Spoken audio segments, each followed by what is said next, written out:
नमस्कार। आज हम बात करने वाले हैं भारतीय सेना दिवस के बारे में।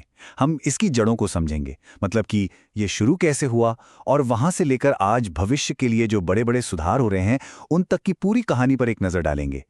तो चलिए एक सवाल से शुरू करते हैं। कभी सोचा है कि 1949 की एक मिलिट्री अपॉइंटमेंट, बस एक नियुक्ति, आज भी इतनी जरूरी क्यों है कि हम हर साल उसके लिए एक नेशनल परेड करते हैं?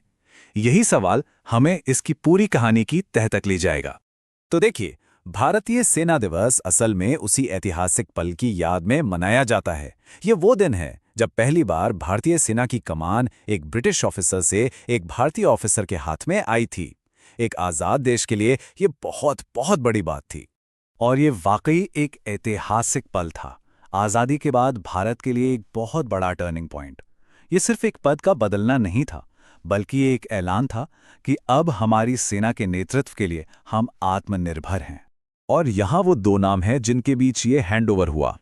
एक तरफ थे जनरल सर FRR बुचर, जो कि एक ब्रिटिश थे, और उन्होंने कमान सौंपी जनरल KM करियप्पा को।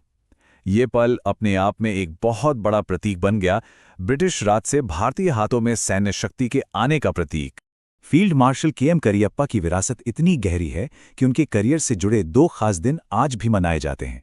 15 जनवरी जब वो कमांडर इन चीफ बने, उसे हम आर्मी डे के तौर पर मनाते हैं, और 14 जनवरी जिस दिन वो रिटायर हुए, उसे सशस्त्र सेना भूतपूर्व सैनिक दिवस यानी आर्म्ड फोर्सेस वेटरन्स डे के रूप में मनाया जाता है।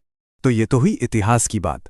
अब जरा आगे बढ़ते हैं और देखते हैं कि आज के समय में ये दिन कैसे मनाया जा रहा है और भविष्य के लिए इसका क्या संदेश है। साल 2025 के लिए जो थीम रखी गई है वो है समर्थ भारत, सक्षम सेना। ये नारा अपने आप में बहुत कुछ कहता है। इसका मतलब है एक मजबूत भारत जिसे ताकत देती है एक शक्तिशाली सेना।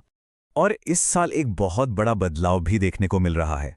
पहली बार ऐसा हो रहा है कि आर्मी डे की परेड, जो हमेशा से दिल्ली में होती आई है, उसकी मेजबानी पुणे शहर कर रहा है।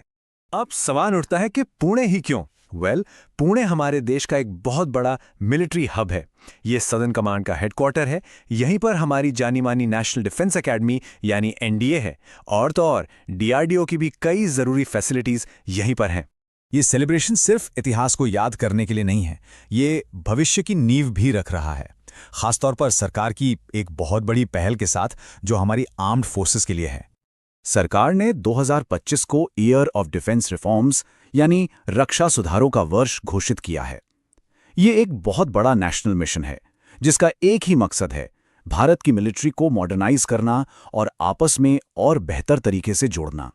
तो इन सुधारों का असल मतलब क्या है? इसके 4 मेन पॉइंट्स हैं।